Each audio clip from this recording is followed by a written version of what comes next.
Okay, so this is going to be our last lesson on drugs. How is everybody doing tonight for class? Thumbs up, thumbs down, somewhere in between? All right, good. All right, so before we get started with this last lesson, we're going to do some review from the first two. So here's some review questions. If you don't know the answer, you can talk to the person beside you, see if they know. So you guys can kind of like partner up, talk with the people in the tables around you, go over the questions together, and then we'll go over them as a class. So you guys can start chatting now.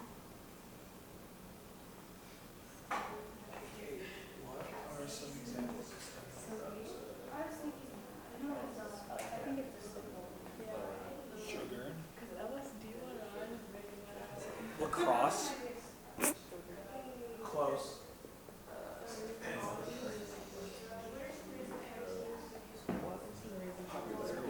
pressure. Good, Jake.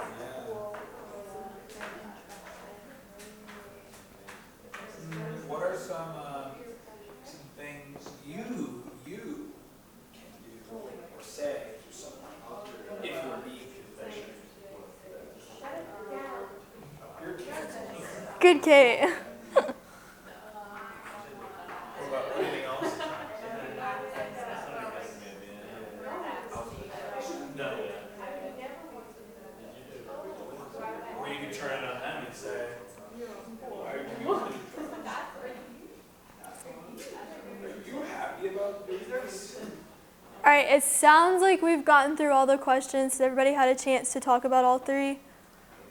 All right, so number one, what are some examples of stimulant drugs? This is a review from our first lesson. Can anybody name an example for me? Jake, yes. Caffeine. Exactly, that's great. Anybody have another one? No, that's Cora? Cocaine. That's good. So caffeine was the one that we talked about the most. That was the one I was looking for, but cocaine was also good. All right, number two, what are some reasons why teens would use drugs? Does anybody have a reason they can share? Kate? I would say like cool. Good, yeah. Riley, do you have one? Maybe they're stressed out. They're stressed, yeah, exactly. Can I get one more person? Sam? Number two. Okay, yeah. So a lot of it is just to be accepted in popularity. That was from our last lesson. And then number three, what are some things you can say to someone if you were being peer pressured? Can I get a couple people to share something that they said? Hannah? No. No? Good. Okay, yes. John, do you have one? I'll give peer pressure. You don't give in? That's good. Lily, I haven't heard from you. Do you have one? Maybe like I don't want to get addicted. Good. Those are all really good things to say if you were being peer pressured. Remember, we talked about a lot of different ways in our last unit. So today, now that we've covered stimulant drugs and peer pressure, we're just going to learn about some other common drugs. And then we're going to end the lesson today with a review game. It's really short, but it'll go over all three of the lessons we've had so far. So I don't have guided notes for you all, so you guys might want to jot down a few things here and there as I'm talking, just so you can have it for the review game. So first we're going to start off with narcotics. So these are drugs that slows down the central nervous system and relieves pain. They slow down bodily functions such as breathing and heart rate, so they're a very calming drug. They may be prescribed by a physician to treat pain. So an example is morphine and codeine. They're both used for short-term pain relief. Does anybody watch Grey's Anatomy or any of those doctor shows? No? Yes? Have you ever heard them talk about giving morphine and codeine? As soon as I read it, I was like, oh yeah, I've heard that in Grey's Anatomy. Oxycontin is for long-term pain relief, so this is more for cancer patients, people like that who have more of a long-term illness. And then heroin is also an example of a narcotic. This is an illegal one that is derived from morphine, and this can be injected, snorted, smoked, or taken orally in a pill form. Heroin is very, very dangerous compared to all the other narcotics. It's probably the worst one and the one that most people have an addiction to. So we're going to go over some health consequences of these narcotics. So the first one, immediate death, obviously not a good thing. There are some other harmful health effects that are physical, such as you might feel really drowsy, you might get really nauseous, you might have like a really fast heartbeat, especially if you take way too much more than you're supposed to. And it also can interfere with breathing or coughing. It harms the mind. It could cause some brain damage if you used it too much to a certain extent. Obviously, you can get addicted to it. You can have severe dependence. And it increases the risk of HIV or hepatitis infections.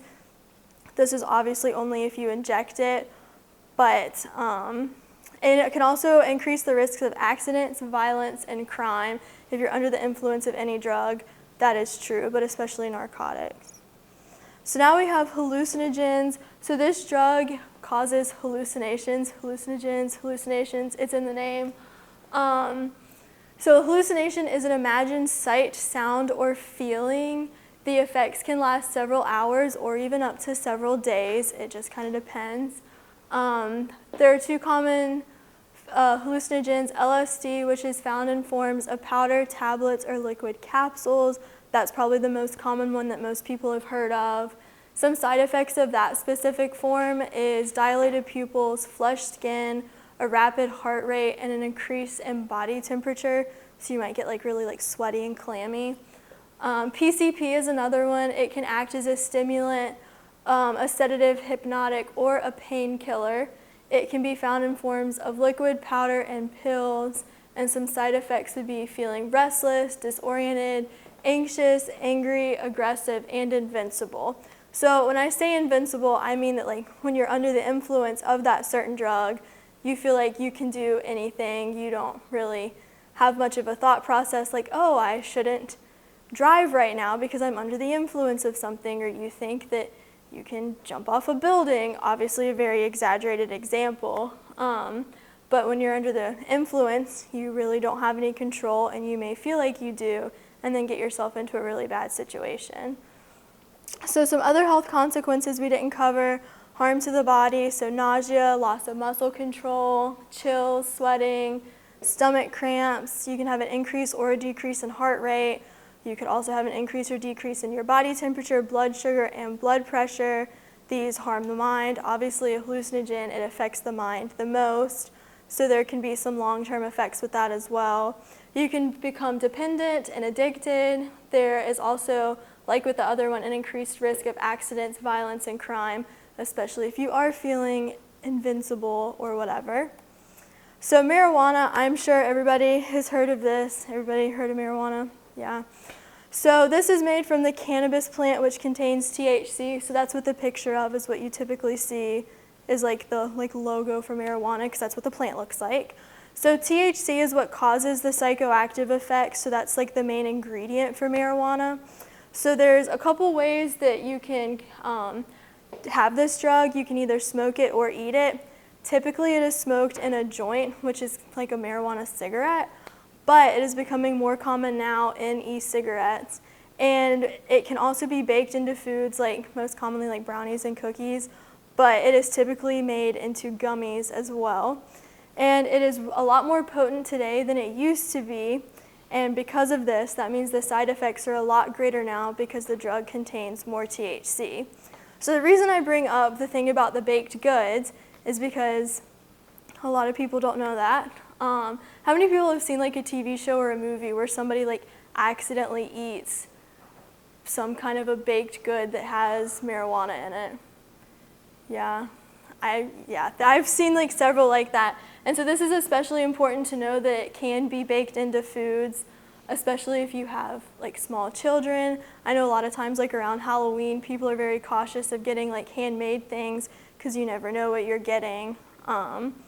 So there's a lot of health consequences. There can be harm to the body, such as it can make you really drowsy, you can have some nausea, it can damage the lungs and respiratory system. This would be if you're smoking it. And it can also affect the reproductive system in a negative way, especially if you were consuming the marijuana drug when you were pregnant. It can also get to the fetus, and then the fetus can come out addicted or have withdrawal symptoms whenever they are born. So definitely don't want to have any thing to do with that if you were pregnant or getting pregnant.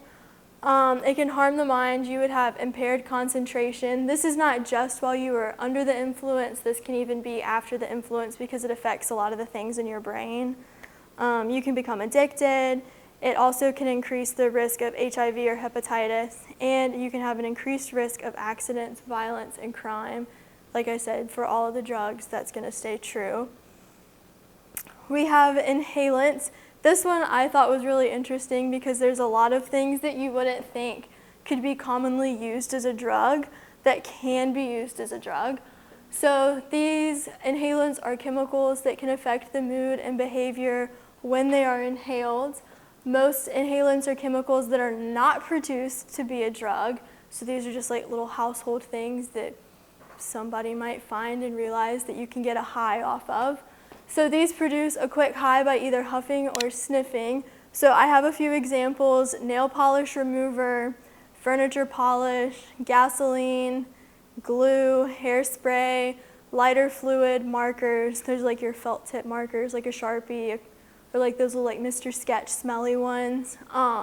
Shoe polish, spray paint, and actually a whipped cream dispenser. You can also experience a high off of that. So how many of you have something on that list in your household? I feel like probably almost everybody. I see at least 3 that I have just in my apartment. So it's important to know that these are things that can be used to get that high, especially, like I said, if you have kids around the house, it's important to have those things put away for kids. I'm sure some of you have probably, not seeking a high, of course, but have tried sniffing glue or a marker at some point when you were a kid. How many kids can think of like when they were in school, somebody was sniffing glue or a marker when they were in like elementary school?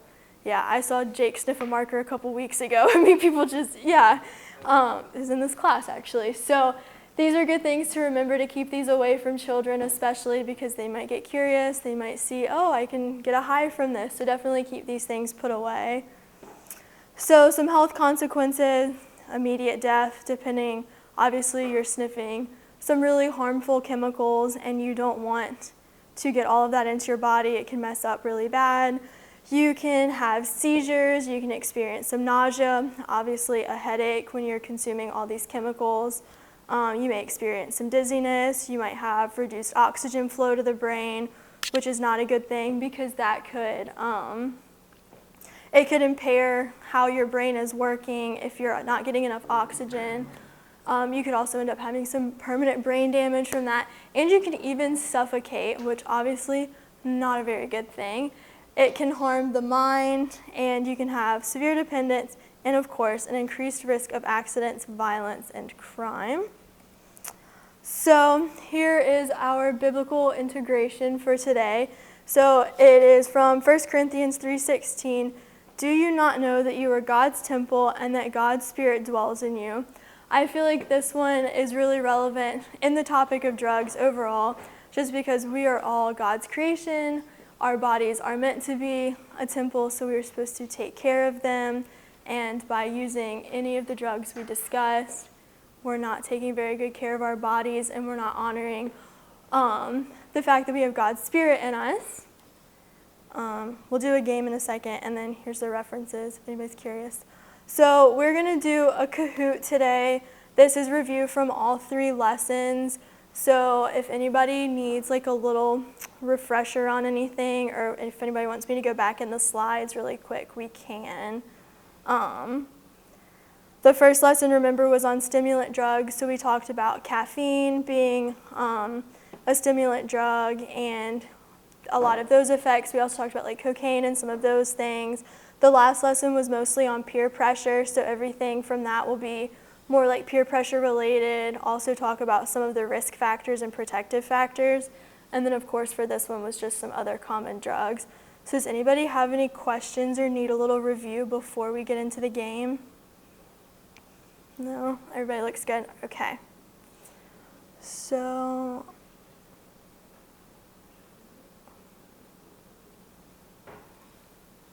I'm not entirely sure. All right, so you guys can get out your phones, laptops, whatever, and join in on the Kahoot.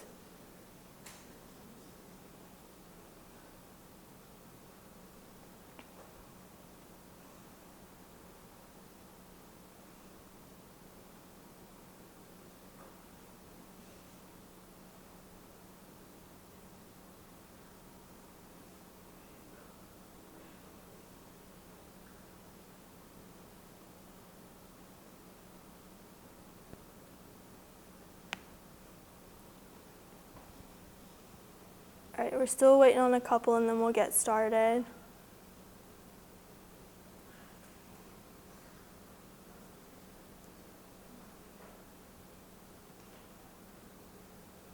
All right, is everybody in? Is everybody in? Everybody good? All right, we will go ahead and get started. So like I said, this is a review from all 3 of our lessons, so don't be surprised if you see something old. So this is a true or false. Caffeine is not a drug.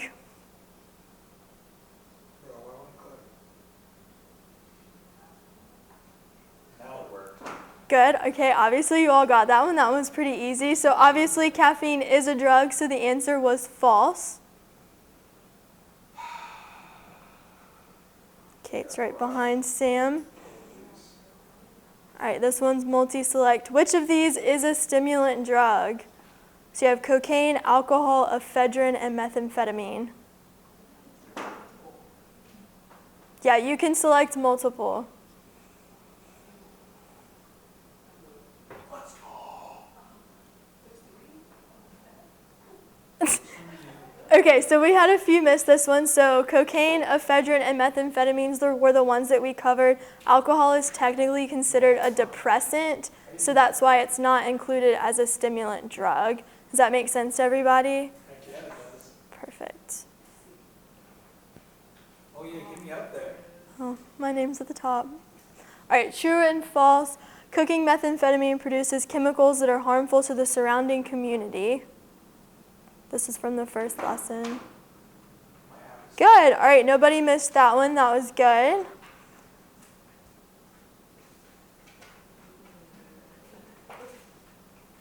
All right, this one's multi-select. Why would a teenager want to use drugs? To be accepted because someone told him to prove independence, or to self-medicate?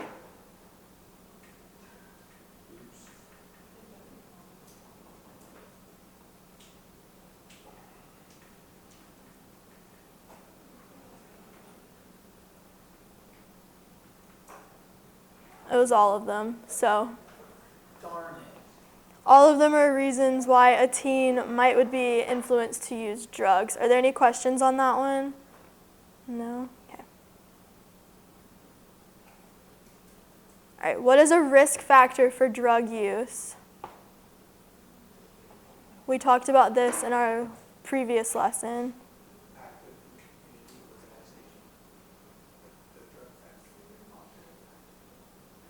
Good, low self-esteem. Okay, I thought I might trick you guys on that one, but you guys are so smart, I didn't catch any of you. So good, so all of the other ones are not risk factors, but low self-esteem is. All right, so this is what is a protective factor for drug use?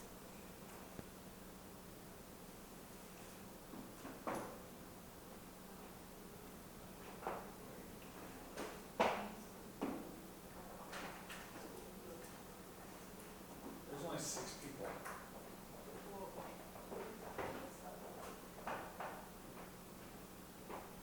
All right, good. All right, yeah, that was exactly right. So a protective factor is to attend a school with a no tolerance policy. The other 3 were risk factors that we talked about. All right, that's true or false. Oxycontin is used for short-term pain relief. This one's from today's lesson. False. Okay, it's for long-term. It's for long-term pain relief, but that's okay. Yeah, it's for long-term pain relief. Morphine and codeine were the ones that were for short-term pain relief. All right, this one's multi. Which of the following are inhalants?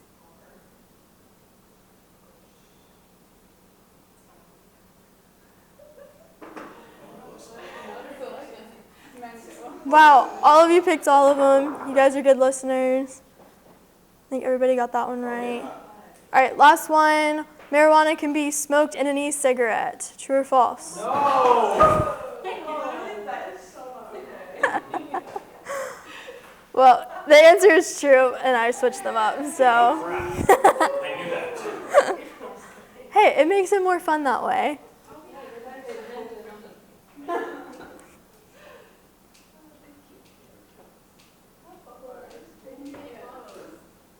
Good job, Cora won. Does anybody have any questions drug related? No. All right, well, that's it for today. So thank you all for listening and participating with the Kahoot.